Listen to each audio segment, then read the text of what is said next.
What is up, everybody? It is December 13th today. That means we are 12 days out from Christmas Day. Grinch, how you feeling, man? Why do you remind me every day? Because you're the Grinch, aren't you? Planning your scheme, gonna steal all the presents and, do your thing? Yes, I'm in a good mood. Another special guest will be arriving very soon. You mean like today? No, but soon. Well, is this person on his or hers way? Yes, they are coming straight from Whoville. So how do Grinches exactly travel? By plane, by sleigh, or by train? What the hell are you doing? Today we're gonna talk about the movie Polar Express, which seems to be a favorite movie, and also a polarizing movie, no pun intended, that people talk about that either really kind of love it or actually kind of get creeped out by it. So a bunch of movie reviewers came out and kind of gave it weird reviews. Roger Ebert gave the movie 4 stars, but he called it a little creepy.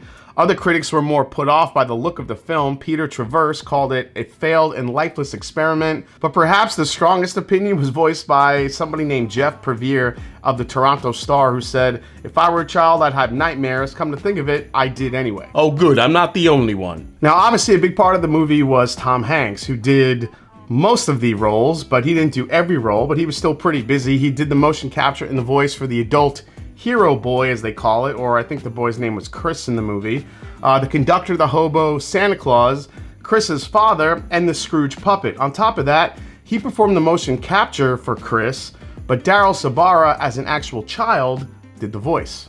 Now the kids were creepy, but those elves even kept the Grinch up at night. So director Robert Zemeckis put a little tidbit in the movie where they mention a naughty child named Steven who lives in New Jersey and treats his sisters poorly. This was Zemeckis poking a little fun at his friend and mentor Steven Spielberg, who grew up in New Jersey for a part of his childhood with his sisters. On top of that, the address, 11344 Edbrook, the conductor shouts out, is the address of Zemeckis' childhood home.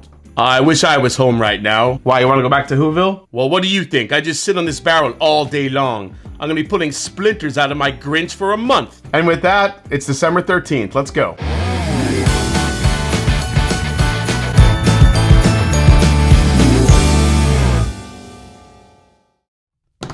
What's up, folks? I'm Jason C. from themashanddrum, and welcome back to the Advent Calendar series here in 2024. Like the video, subscribe to the channel, and help me keep climbing to 100,000 subscribers. Thank you so much for all the great comments and you guys chiming in on the comments below on all the fun Christmas subjects that we've been talking about, whether it be movies and songs or Christmas specials. It's been a lot of fun. All right, guys, so I have 25 samples for the 25 days of Christmas from my patrons. I'll nose it, taste it, try to guess the age, the proof, some other different details of the whiskey, see if I can guess it right, and ultimately guess the price that I'm willing to pay for it, and then we'll see what the actual whiskey is and what the actual price is. So let's give it a pour. Today's sample comes from James Lay. So James Lay, he was kind enough to send another sample. One of his samples got lost in the mail, and so did somebody else's. So James Lay sent a new one, thankfully, and now we have his here today. So let's give it a try. Here we go.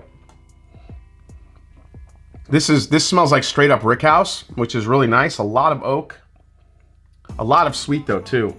It's pretty minty, so I'm wondering if we have either a high rye or an actual rye whiskey in here. This one has a lot of toffee, a lot of black pepper. I know, it's very sweet. If it's a rye, it's a very sweet rye.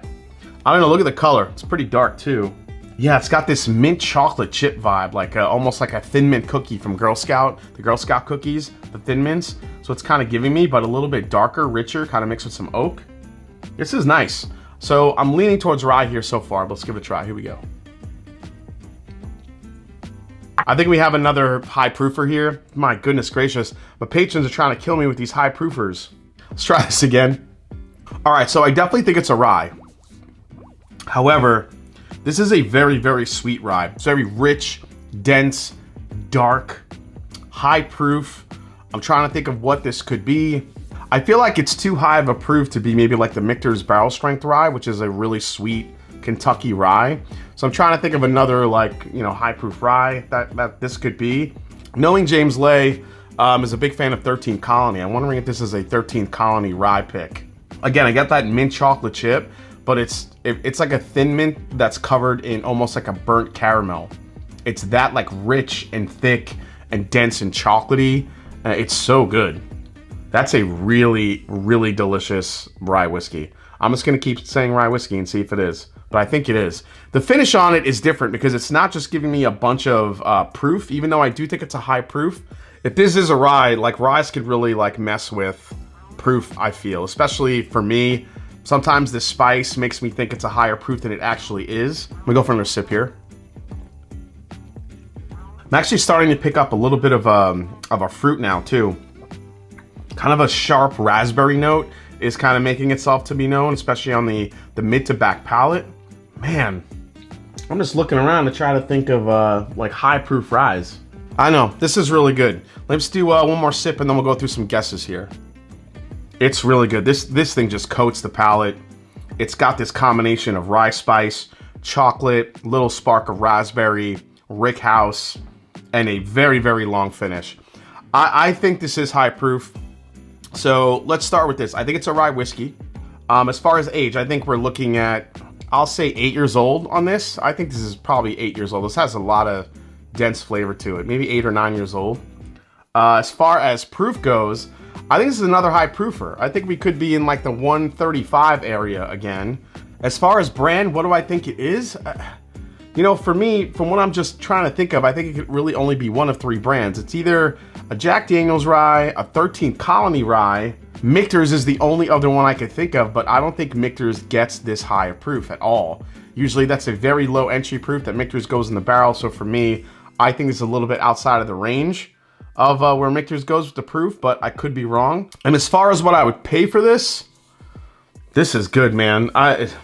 This is another one of those just super dense, rich whiskeys with a very long finish that I feel like my patrons know that I look for and I covet. So for this one, I'd probably go 125 to 150 for this one. I think it's actually that good.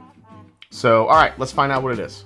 All right, so I have his mail here. He didn't put it in an envelope, so I wanted to keep the result inside. I didn't want to see it because he just basically wrote it on a piece of paper and threw it in there. So let's open this up. And let's see what is here. He writes, pork chop. Merry Christmas and happy holidays. Here is the replacement for the first sample. Hopefully it will be enjoyed in the advent calendar. All right, so one of my guesses was right. This is a Jack Daniel's single barrel proof rye. So this is confirmed to be from a Coy Hill barrel house, which kind of explains the depth and the complexity and how proofy it is. It's an NAS, but generally these single barrel ryes can be anywhere from 6 to 8 years old. So I think I was somewhat close. And wow, I said 135. This is actually a hazmat. This is 140.3 proof. 140.3 proof Jack Daniel's single barrel proof rye. That makes so much sense after tasting it. I don't know. I didn't really feel like it was very Jack Daniel's when I first tasted it, but I mean, just trying to go process of elimination of how high of a proof a rye whiskey can get to.